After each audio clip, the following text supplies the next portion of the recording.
I think the audience is always aware on some level of the difference between things that are animated and something that's been photographed.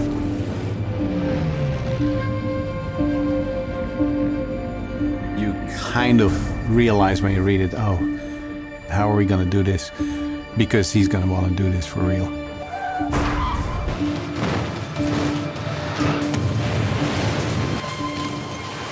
On my films, I try to shoot as much in camera as possible. On Interstellar, my last film, for example, we didn't use any green screens. So when we were shooting inside a spaceship, we had views outside the windows. We produced all that material and we shot it and achieved the effect in camera. And visual effects technology has been wonderful for enhancing those things and increasing the vocabulary.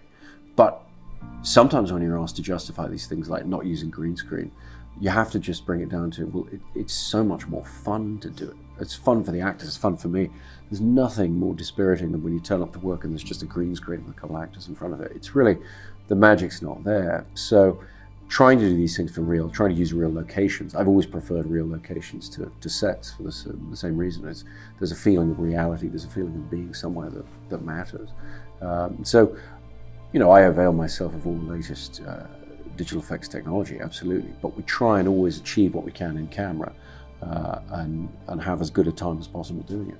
Chris is really, he loves doing things in camera, so there's a whole sort of set of reasons why things should be in camera, and for me, sort of first and foremost is if you do things in camera, you can maintain the biggest amount of resolution and clarity in your IMAX frames.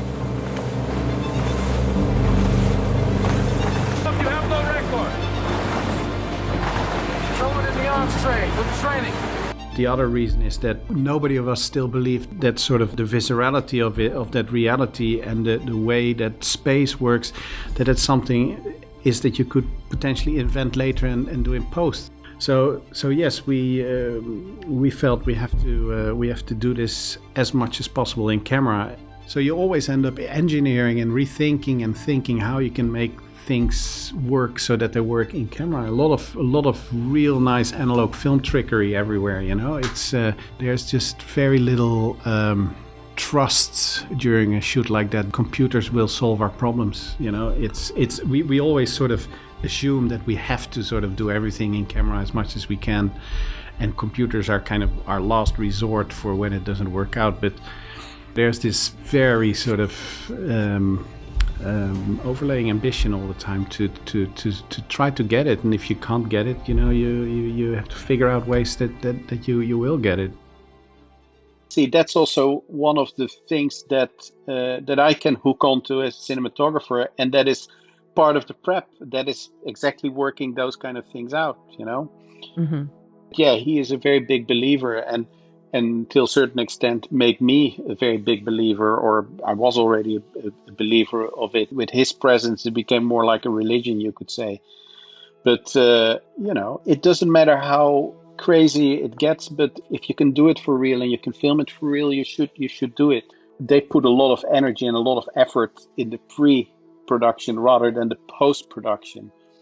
Like on Interstellar, we had this ambition. We have to work with back projection. We have to, every time when we look outside the windows and so on, we don't want to do CGI. We don't want to do green screen. We want to try to project it and try to make it. But that also means that all the content that normally post is doing has to now done before the fact.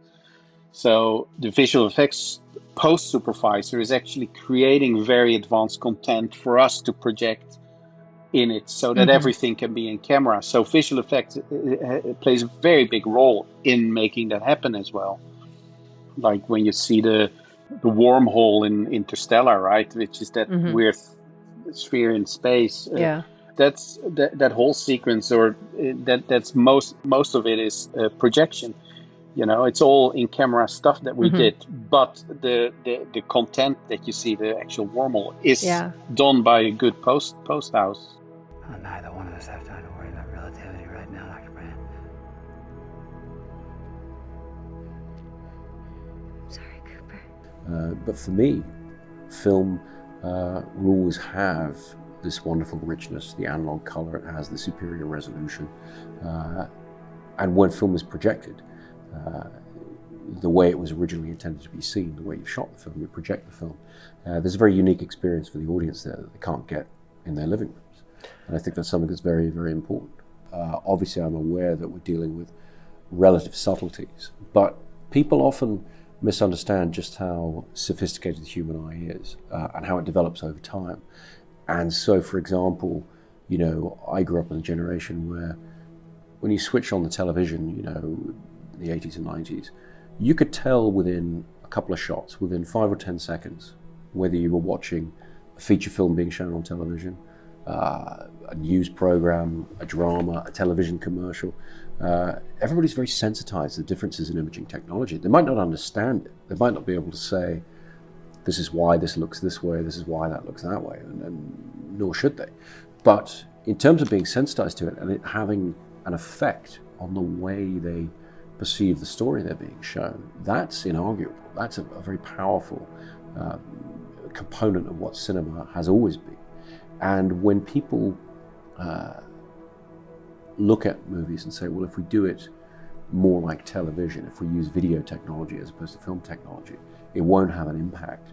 A lot of the people who were telling me that, 10 years ago, and now the people saying that younger audiences aren't as interested in films as they used to be. They're more interested in television, for example. And so I think there's a very real danger with watering down the theatrical experience, watering down the experience of what a film is, that organic, larger-than-life sort of quality that a great film print has.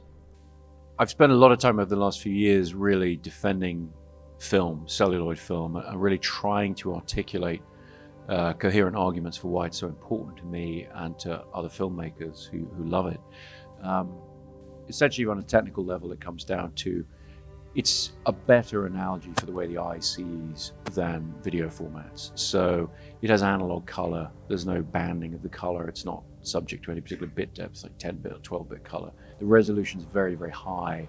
I mean, an IMAX film frame, it doesn't have an equivalent digital resolution because it's an analog format with a random grain structure, but it would be about 18K minimum or something. So it's just it's a whole different order of magnitude of what you can achieve in terms of how the eye sees. And so if you're making a film where you want the tone of the film to be such that you're sort of seeing the world the way you see it, not a heightened reality, film's the best way to do that.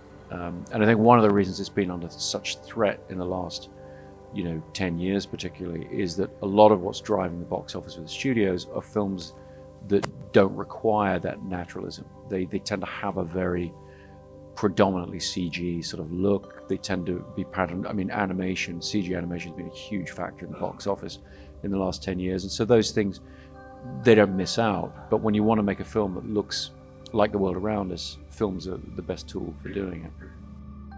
For me, it comes very much from sort of the humbleness towards, the extreme viscerality of the IMAX format itself. I mean, it's it's like a gigantic window of emulsion, and it has such an ability to capture details in such a beautiful way.